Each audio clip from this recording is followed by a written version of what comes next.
And so Daniel comes on the scene and he gets on his knees and he says, God, we're in trouble. I don't have the learning. I don't have the knowledge. I don't have the books. Only you are able to tell me what the dream was. And God reveals it to him. It's a tough dream to talk to about Nebuchadnezzar. He goes and looks at Nebuchadnezzar and says, I want to tell you something. That which I'm about to tell you has nothing to do with my learning. It has nothing to do with my education. It has nothing to do with my intellect. It has everything to do with God's wisdom. And now I will unfold to you your dream. You can only learn so much from books. You can only learn so much from education. Ultimately, that which will carry you through will be the wisdom of God in the toughest situations of life.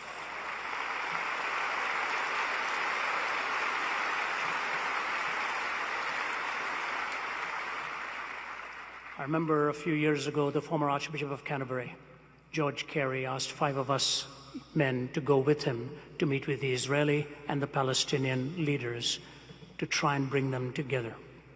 We'd worked hard for several days. We were exhausted. And that afternoon, they'd gone to see Yasser Arafat. I backed out of that. I just didn't feel it was right. I felt we were going to be used by him. As it turned out, it was right. That's on an aside. The last one we met with was Sheikh Talal, one of the 4 founders of Hamas. And he was a powerfully built man. Room filled with them puffing tobacco and so on. Served us a great meal. He'd spent 18 years in prison. He'd lost some of his children as suicide bombers. Archbishop Carey led in the talk, bringing him to a point, and then it was getting close to leaving time. He gave each one of us 5 men a chance to ask him one question. I asked him mine. I won't tell you what it was. It was a very private setting. But I didn't like his answer. Finally looked at him, I said, Sheikh Talal, you and I may never meet again. But I don't like your answer, sir, and I want to tell you something. So not far from where you and I are sitting, there's a mountain. 5,000 years ago, a man by the name of Abraham climbed up that mountain to offer his son as a sacrifice. Remember that? He said, yes. I said, let's not argue about which son it was. Let's just agree it was his son. He said, yes. I said, Abraham takes this boy up, and the axe is about to come down, and God stops that harm. He says, that's right. I said, what did God say? And he just stared at me. I said, you know what God said? God said, stop. I, myself, will provide. He said, that's right.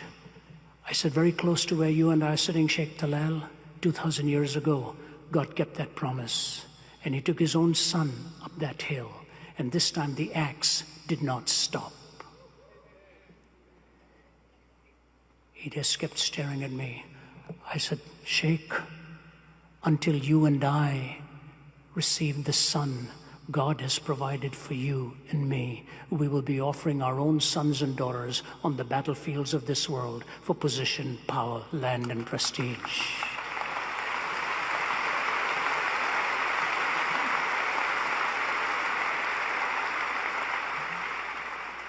There was such an obvious silence in the room.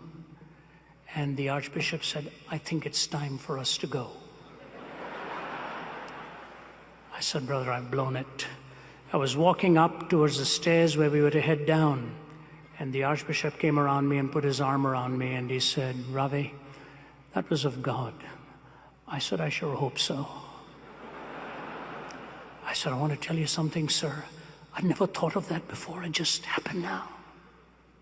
He said, it was right.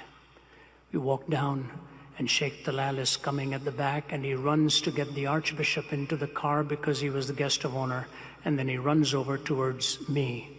I thought, that's it. I'm going to be buried in Ramallah now.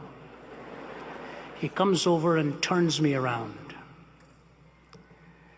And he looks at me, and he said, first patted me on both sides of the face. He said, Mr. Zacharias, you're a good man. I hope I will see you again someday. And he wipes the tear off, opens the car door, after giving me a big hug, a kiss on both sides of the face, and helps me in. I don't know if I'll ever see him again. But I do know this much, that in that fraction of a moment, God gave me the privilege with His wisdom to share the story of the cross.